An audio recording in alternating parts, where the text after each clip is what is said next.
here at the Maxon booth where we are showcasing Maxon 1 and all the amazing things that creatives just like you who are tuning in can do.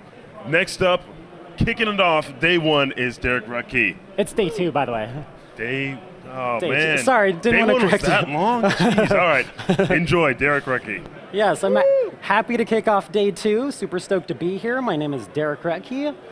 Here's a QR code. You can check out my stuff on Instagram. And I am a motion designer. I do both 2D and 3D.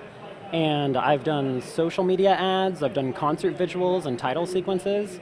I've done a little bit of everything, and I love everything. It is super fun. My demo today, I'm going to be covering the process of completing a scene. So after you've done your hero animation, the focal point of your scene is totally complete. We're going to talk about filling out the rest of the scene. So we're going to talk about composition, modeling, and lighting, and how to do that, and kind of taking this scene from just the hero animation to kind of a finished render. The main things that we're going to be focusing on too is speeding up this part of the process and also introducing experimentation, because this is a great place to do that. One more thing. The reason that I'm focusing on this part of the process is recently I've kind of mixed up my process and I'm trying out something different. And I've been really excited about this new approach that I've been using, and I'm looking forward to sharing it.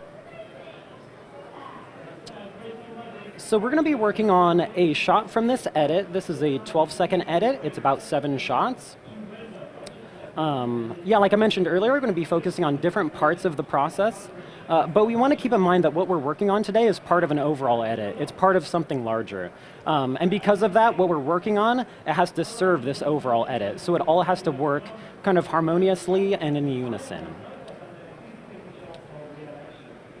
So the new process that I've been using is an iterative design process, and I'm really excited about it. So what it is you start with really rough renders, sometimes even static renders, and I jump into an edit as quickly as possible.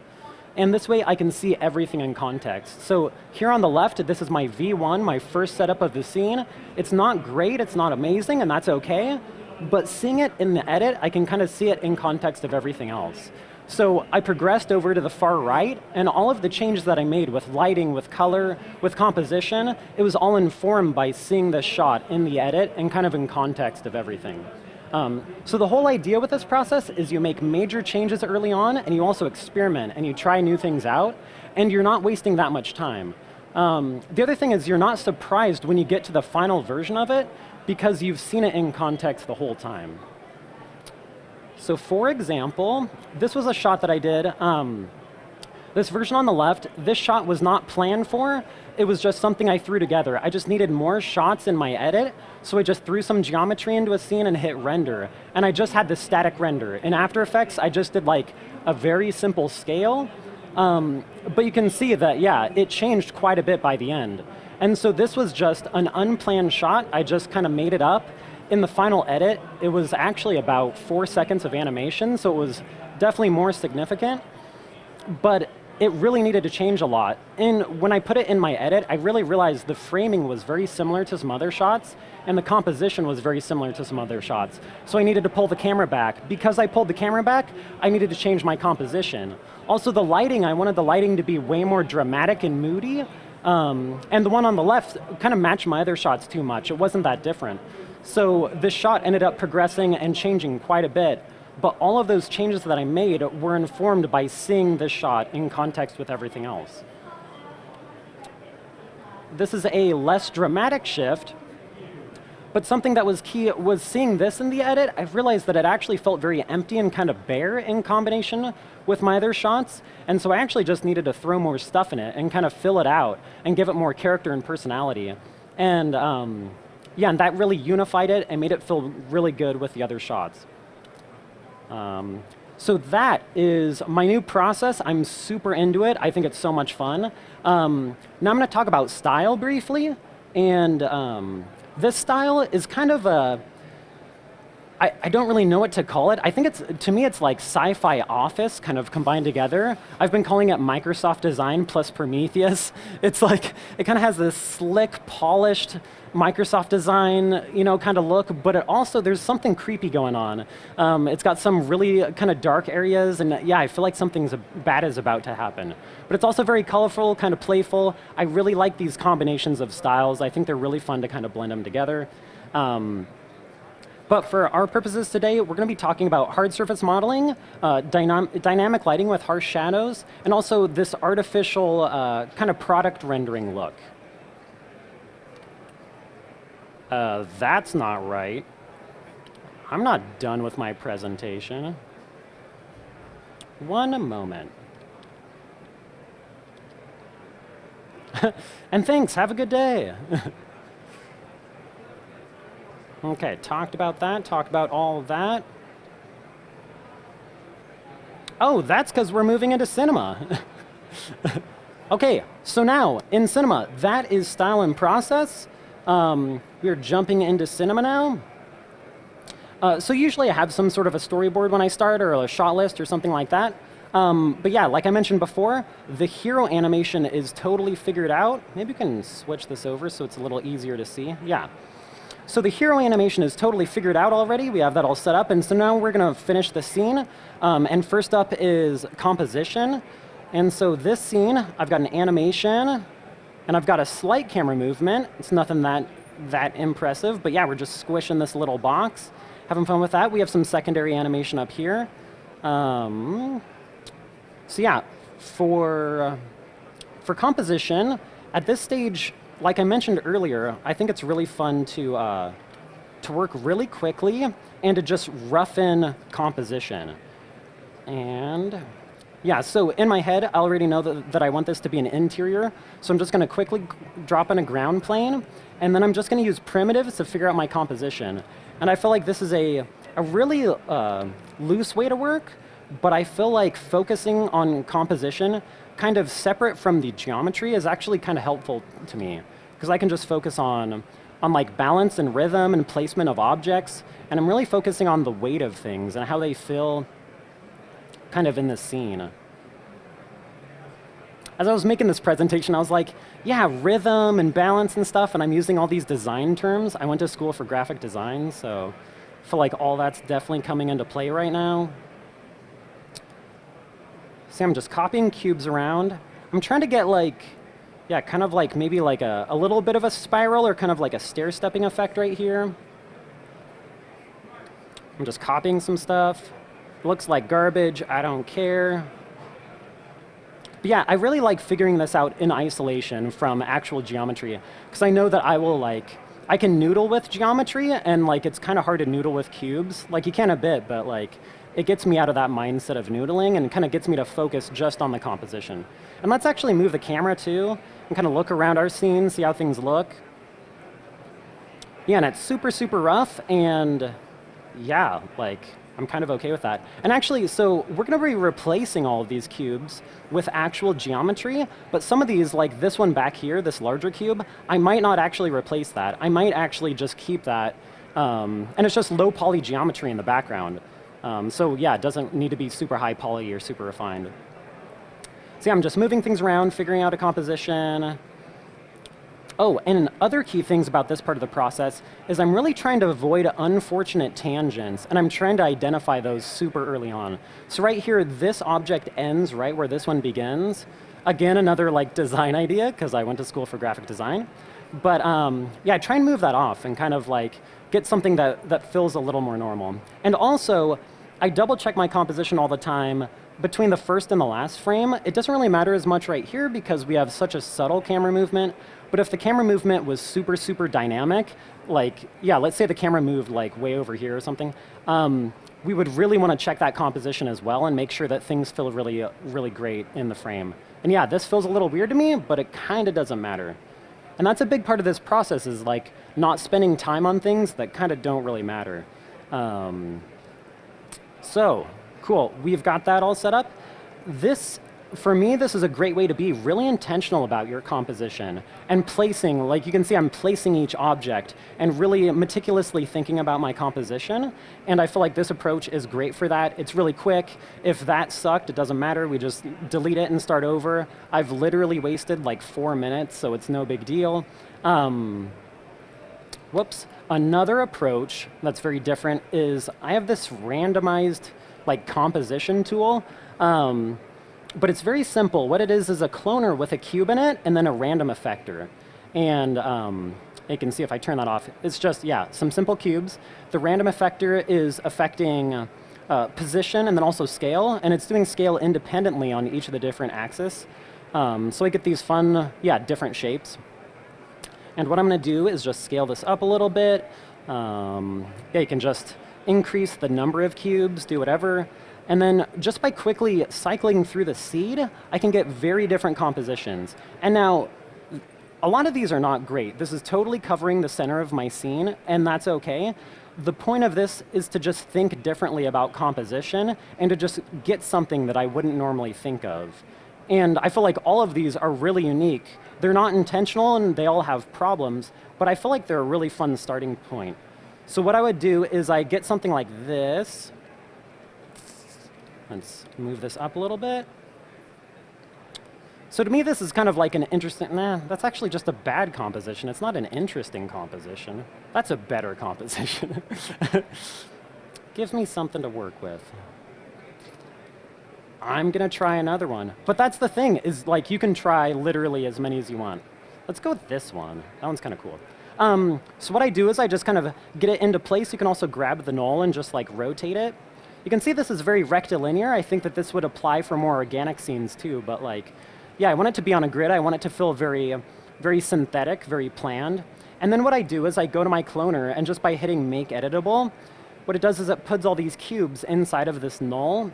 And now I can go in and actually do the process that I had previously of manually placing things.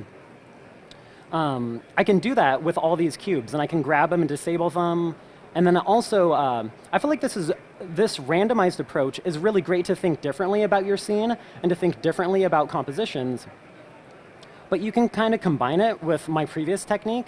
So what I'll do is I'll just start turning on some other cubes, and I'll do kind of like a hybrid approach, where some things are randomized and kind of like, yeah, kind of different, not something I'd normally think of, but then also some elements are very planned and very, yeah, intentionally placed. Oh, I scaled up everything. That's okay. So yeah, those are the two main approaches that I used for figuring out composition. One is a little random, one is a little not random and way more intentional. Let me move that so it's a little bit better. Cool. And then I do actually really want a wall back here, so I'm gonna drop it in a wall. So yeah, those are two very different approaches to composition, but I think they both work really well and really well together. So from here, the next stage would be actually replacing all of these cubes with actual models, and that's what we're gonna do next. But before we do that, we're gonna actually take a second and look at our scene and think like, yeah, how do we feel about it? Like, is this the composition we wanna move forward with? And what we can do is we can actually like, this is where I'd do a static render. I would see everything in context, I'd see everything together, and then I would see like, yeah, do I wanna move forward with this? Am I happy with this? And we're gonna assume we are. We do love this, and we do wanna move forward, and we're gonna start replacing all this geometry with actual geometry, instead of just these primitives. So I have set up for myself this library, and so I have a bit of a kit bash approach. These are a bunch of objects that I made myself, and they're all kind of in this office, like sci-fi style that I really like. And what I'll do is I'll just come in here and I'll start grabbing things and just replacing those primitives in my scene. So I'm gonna grab this object and drop it into my scene. And I'm gonna scale it up. And what I'm looking for right now is I'm gonna replace cubes that have a similar weight. And I'm really trying to match the weight. And I start with larger, like usually heavier objects, ones that have more impact in the scene. And I'll start replacing those. So this one, I feel like this one will probably replace that one pretty well. And so I'm gonna drop this in here. And you can see that, yeah, this is a pretty tedious part of the process. But I feel like that's why I love doing the rough composition first. That's why I love seeing everything in an edit, because this is so tedious. I just want to double check that I'm moving forward with something that I feel confident about and that I know is like working already. And yeah, this isn't the greatest composition, but that's okay. So yeah, what I did is I just dropped this in. I will make an instance of this. I use a lot of instances and cloners just to keep my scene a little bit lighter, just so it's a little smoother to work around or work in. And I'll just move it around. And yeah, like maybe back here, I could have that. And I'm going to put this in a cloner. Yeah, I use a bunch of different techniques during this part of the process. I'll actually switch this over to linear. So yeah, this was like a taller object. I'm going to just put this in a cloner and just kind of stack this up. Yeah, and just kind of like fill in that weight. It has a similar weight. And as I'm working in this part of the process, I'm constantly refining my composition. The one that I made initially, like, I'm never going to say that that was totally perfect. And as I get real objects in here, like, I think it's really important to constantly be double checking your composition and just, yeah, make sure your balance and your, yeah, those tangents, you know, you don't have any weird tangents and stuff like that. I'm constantly refining it. And also, one other element of this part of the process is I'll actually try and work in some like structural logic. Like right now, this is floating, and that feels a little bit weird to me, but yeah, sometimes you want something floating, that's totally fine. But I might throw in some like pillars down here, so I actually give this some structure, or maybe some chains or some wires from the top that's like holding it up.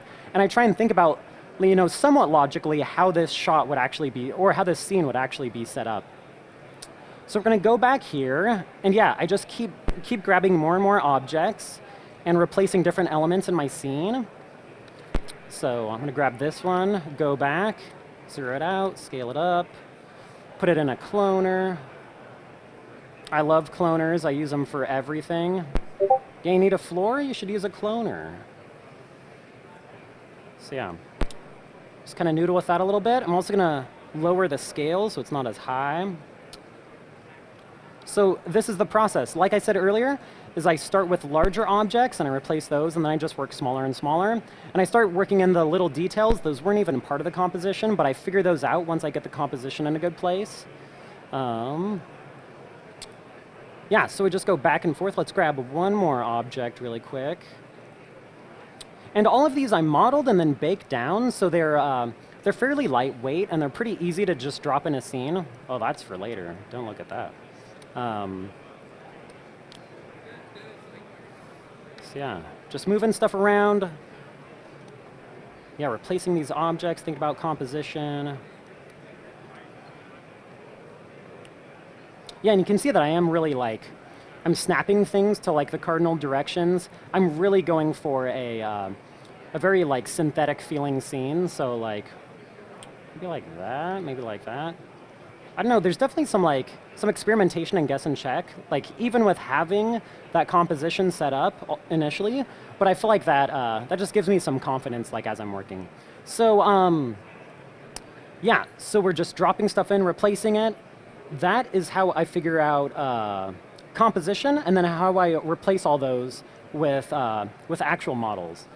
But I'm going to talk about quickly a couple different modeling techniques that I've used to make these objects, and some modeling techniques that I work really well for kind of this hard surface, you know, minimal design style. And one of them is a plugin called Mesh Boolean. And, whoops, S. Oh, one more thing I wanted to cover. Oh my gosh, this is such a big deal. So, you can see here that so I modeled all these objects and then I baked them down. But one thing that I didn't do is I didn't bake the bevel. And let me show you why. I have baked the bevel in the past, but what we're really going for right now is a lot of flexibility and control over our scene. And yeah, in the past I've baked the bevel, but then you're kind of baked into the look of this object, and having that bevel separate is extremely powerful. So to me, I feel like the bevel really implies the scale of the object. So if I go really large, this feels like almost like a miniature scene now. Where if I go really, really small, like this could be like, yeah, an outer space. It's a spacecraft. You have these really tight bevels, these really harsh corners. And so I think that, to me, the bevel really implies the scale of the object. So because I have the bevels separate, I can scale this object independently as much as I want and then readjust the bevel to match. And one other thing I want to show you with this. So let's say we have this tiny object, and yeah, we adjust this bevel to match our small object. If I had baked that in, and then I copy this, and then I want to scale it up, yeah, like I mentioned, this feels like, to me, a scaled up version of the small object, but if they actually have the same bevel amount, to me it feels like they're manufactured at the same place, and they're actually manufactured intentionally at these different scales. And so I feel like this is a great way to kind of unify your scene into one scale, but still give you that flexibility. And what I do sometimes too is I actually delete all these bevels off of all of my objects, or a good chunk of them in my scene. I'll put all those objects in one null, and then I'll have one bevel to control that bevel radius on all of my objects, and kind of unify, like, this is my bevel radius, this is the scale of the scene. But you can see on all these, like, yeah, I modeled these, I baked them down, but I didn't bake the bevel. I always have access to the bevel. So I feel like that just gives you so much more control over the look of your scene and kind of its style. So yeah, that's a key element. So all these elements, like I modeled, and then I baked them down, but I didn't bake down the bevel. And yes, so for this one, I used Mesh Boolean. If you're not familiar with it, it's a plugin. And what it really does is just allows you to stack Boolean operations. So Cinema has like a native Boolean operation, and it's great. I actually think this uses the native Boolean operation in Cinema 4D, but it's just a different interface for it. But what allows you to do is just stack all these objects. So you can have like an addition, and then a subtraction, and then a subtraction. And with this tag, you're just saying, this is going to be a union, this is going to be a subtraction. You can have mirroring if you want mirroring. And I feel like it's really, to me, it's a really fluid way of working and really intuitive. And then also, these are all parametric still. So you can go in and make, all these adjustments, and it's really easy to kind of make those adjustments.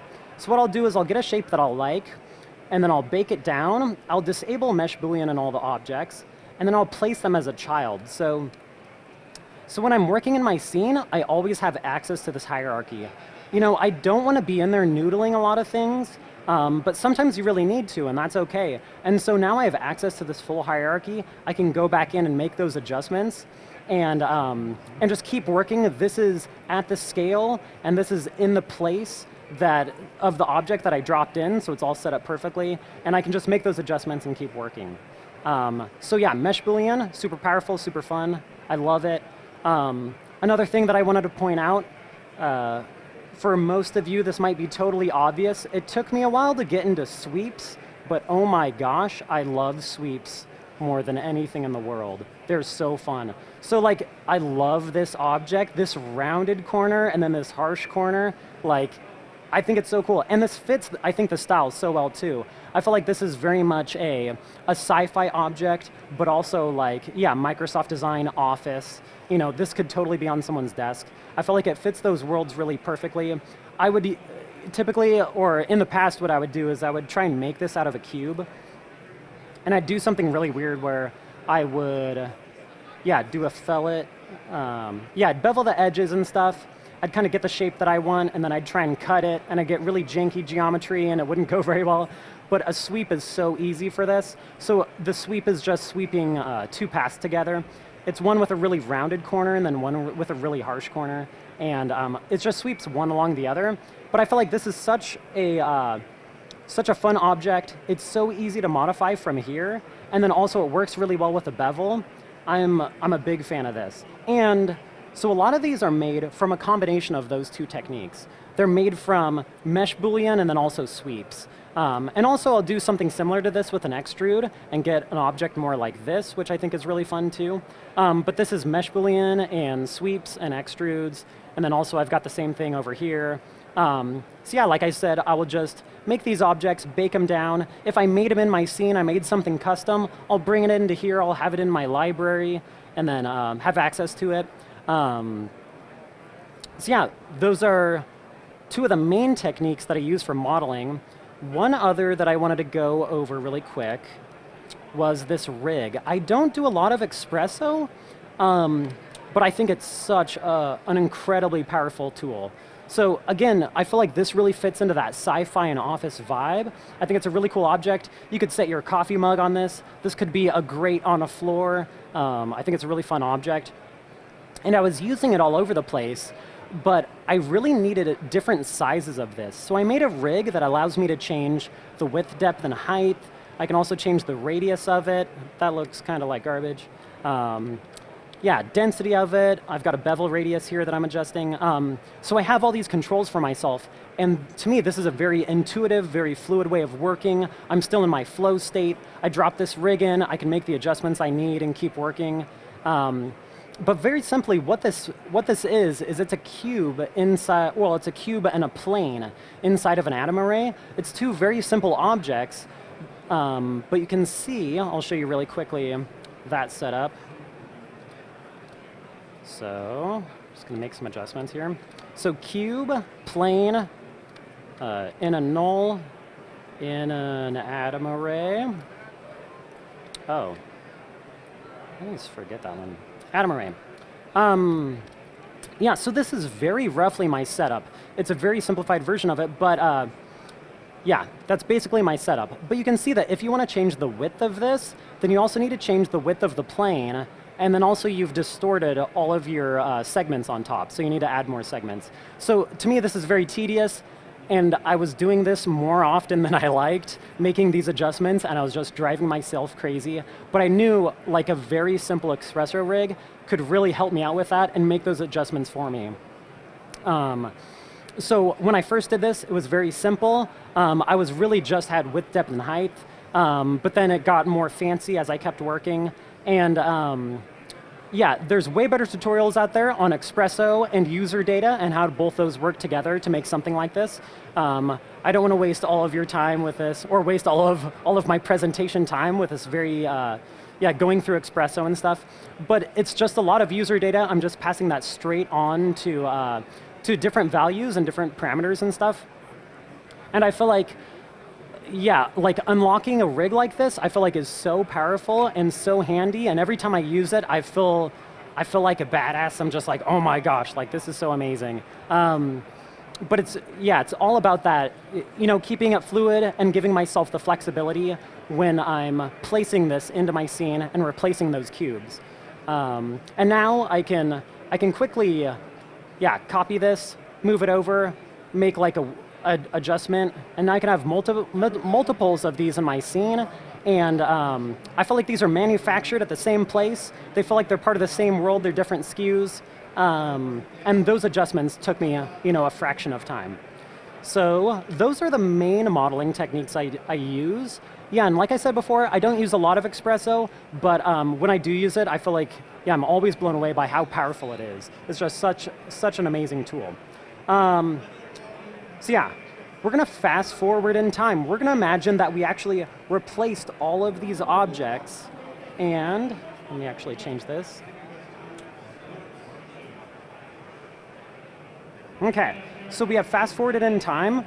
We have completely replaced our composition with actual geometry. So now what I'm going to cover is lighting and a couple different lighting techniques that I use. So yeah, we've got our complete scene, but it's basically the same scene. You can see there's a lot of details now, some extra movement going on. And we're going to look at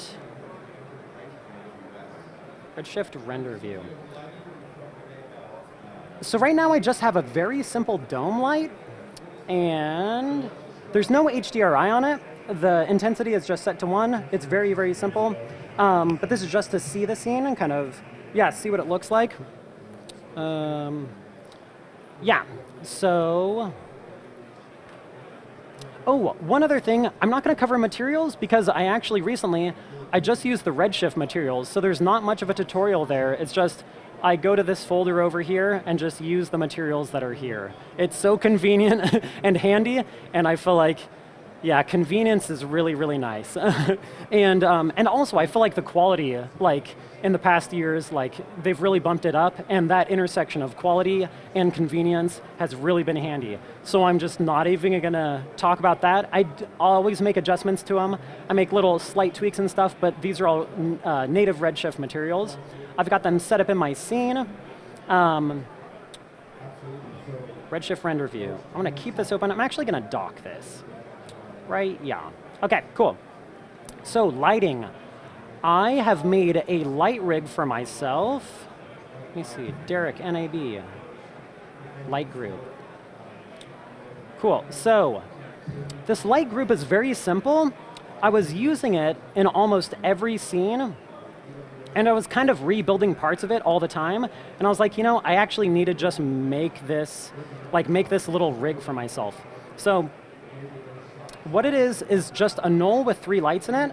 All those lights have target tags, and they're all focused at the center of the scene. So what I can do is I can grab each of these lights and move them around. And yeah, they're always focused on the center of my scene, so that's really handy. All of these lights also have different, parameters. So they all have different, they all have different spreads. Where's the spread? Oh, did I go to a new scene that's not a Redshift scene? No. Oh, spread right here. So they all have different spreads, different colors, and different intensities. So this one in front, this is my softest light. It's kind of like a soft top or front light, and I can kind of adjust that. This one's on the side. The spread is a little bit harsher. It's blue. This one in the back is my most intense light. It's the harshest light. Yeah, it's got the most focus spread, and it's just plain white. So these are very different lights. What I can do is I actually drop this into a lot of scenes, and I'll delete like half of them, or I'll delete all of my lights but one. And now I have a light that's focused on a null, which is really handy and really easy to just move around and place in places. And then I can move the light, and the light is always focused on this location, which is super, super handy. So I use this rig all the time.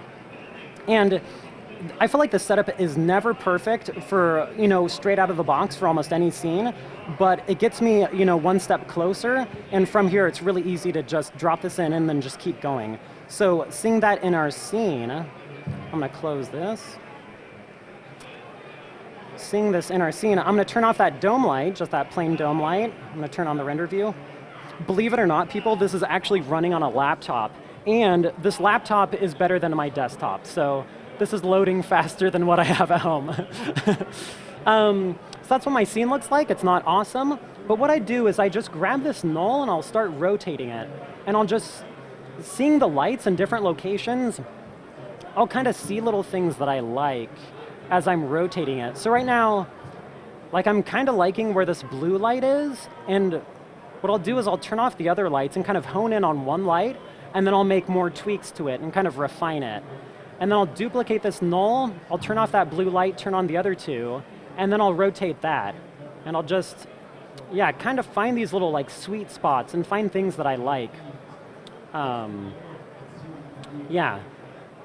I'm like, that's super dramatic. I'll drop in the top light and see if I can get some more just general fill going on. Turn these off.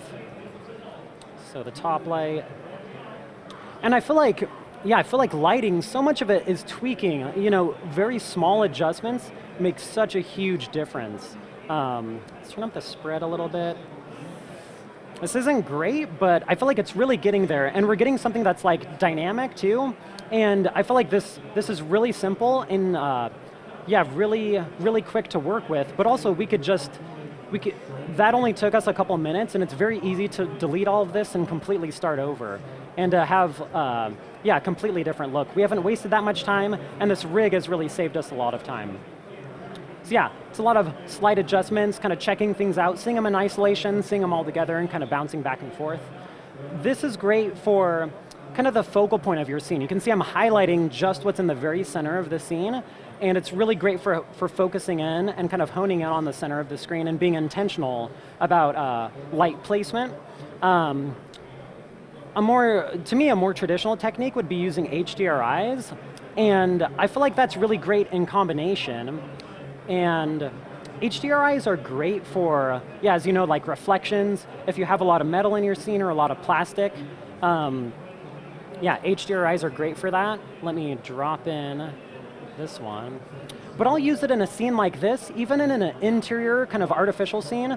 Sometimes I use an HDRI to kind of, if I want a ton of like fill light, if I want the general vibe or the general lighting of my scene to just be brighter, I feel like an HDRI is a great way to get there, even if I am going for an, like kind of like an artificial look. Let me actually drop in a ground plane. Whoops.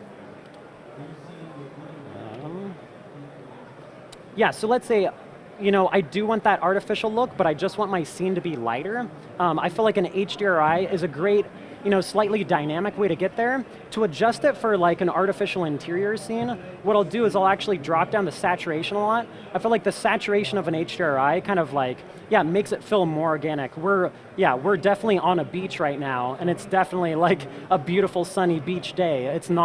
We're not on the interior of a lab or something like that. But I'll drop down the saturation a lot and then also drop down the intensity a lot. So what this is doing is just lifting the value of our scene just overall, just a little bit. So we're just brightening our scene a little bit, and then we have our focus lights to kind of do, yeah, to kind of focus us in on the center of the screen. But yeah, an HDRI I think is a great way to just brighten everything just a little bit, and to give you something a little more dynamic than just using a dome light with no texture on it. So those are, yeah, two great intentional ways to approach lighting with a scene like this. One other technique I wanted to go and show you, let me see. So yeah, just like how we had that randomized composition tool that kind of gave us a really good starting point, I also use this randomized lighting setup. So yeah, if we go into a new blank scene, you can kind of see what that is. I'll just drop it in here.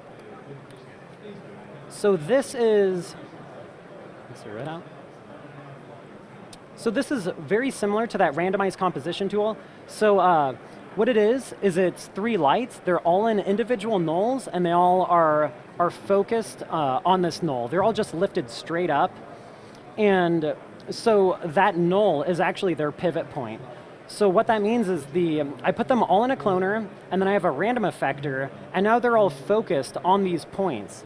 And this random effector is randomizing both position and rotation. So you can get like, yeah, really interesting highlights in different parts of your scene. And it kind of shoves these highlights in different corners and kind of around your scene. I feel like I do have to tone them down a bit because those corners are not really the focus of my scene. The focus of my scene is the center.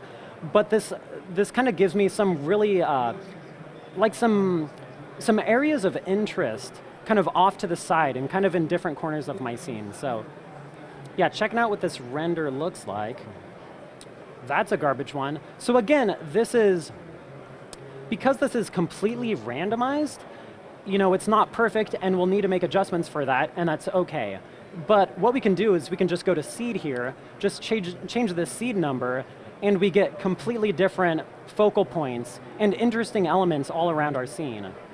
So yeah, these really interesting, like to me it feels like there is something going on over here. Like we're not seeing this composition in isolation, like there is more to this world that we're not seeing because there are these focal points kind of off and around. Let's go back a couple. So yeah, just like before, I select this, I go to make editable, and now I have access to all those lights, and some of these really aren't working for me, and that's okay, I'll just turn them off. But then I can kind of hone in like, yeah, I do kind of like that blue one. Let's turn off this other one. Let's check these out. Yeah, this one I'm not a fan of. But also what you can do too is you can grab these individually and make those minute adjustments. So the randomizer is really great for, it's a cloner with a random effector. It's really great for having kind of novel and different ideas, but then you can go in and kind of manually tweak things and kind of dial them in. And so this is great, again, like in combination with something that's more intentional. So we were intentional about the focal point of our scene, kind of what's going on in the center, but then also we have these randomized highlights, and we didn't have to manually place those so much. We could just cycle through these different seeds and just get different ideas and a really great starting point. So those are, yeah, the main lighting techniques I use them in combination, and I feel like they work really well for this sort of artificial look. They're area lights, they're something that's artificial. I'm not using any sort of gobo or any sort of texture on these, they're just straight out of the box, but I feel like they really match this style of like office, hyper-synthetic, sci-fi vibe. That is, yeah, we went through the whole process. We did compositing, a little bit of modeling, some lighting, and now hopefully you're in a good point to hit the final render. You've seen it in combination with all your other shots. You feel confident about it. Hopefully you have some inspiration and some ideas about how to speed up this part of the process, how to use some tools and some presets for yourself, and then also how to just use a lot of random effectors because they're super fun and super inspiring. So yeah, hopefully you also have some tools to mix up and to try out new things during this part of the process. That is my presentation. Thank you so much. Again, Derek Rutkai, thank you.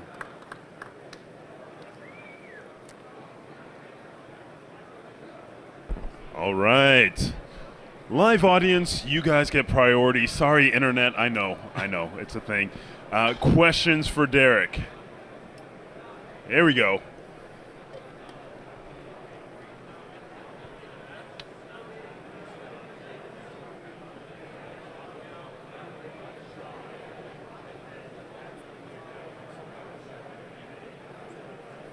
I can't hear him. So the question is, Yeah. do you, before you toss in your kit bash Yeah. items, Yeah. do you first block out everything with primitives or something like that? Oh, and then do the edit for the, yeah. So in my presentation, I maybe should have mentioned this. I segmented this presentation out to very clear sections, but there is overlap. There is a lot of overlap and kind of some bleed over, because sometimes what I'll do is I'll actually start throwing in some of my kit bash elements that I know I want, and like they're going to be major elements of my scene. I'll drop those in a little bit earlier, and sometimes I'll do some test renders. And actually, sometimes what I'll do is I'll actually, not even in the edit, but just like in PureRef, I'll actually just tile out like all of my shots in a row and just kind of see them in combination that way. So it kind of depends. I do a little bit more of a hybrid approach, and actually like I'll probably bring in lighting a little bit earlier and start messing around with it. But yeah, there's kind of some, in my presentation, it was very like laid out this section, and this section, but there is a lot of like kind of gray area in between where I kind of like, yeah, it's a lot more fluid than that, but yeah, cool. Did that answer the question? I think so. Got a head nod, so I think cool. this is going well. More questions from our live audience.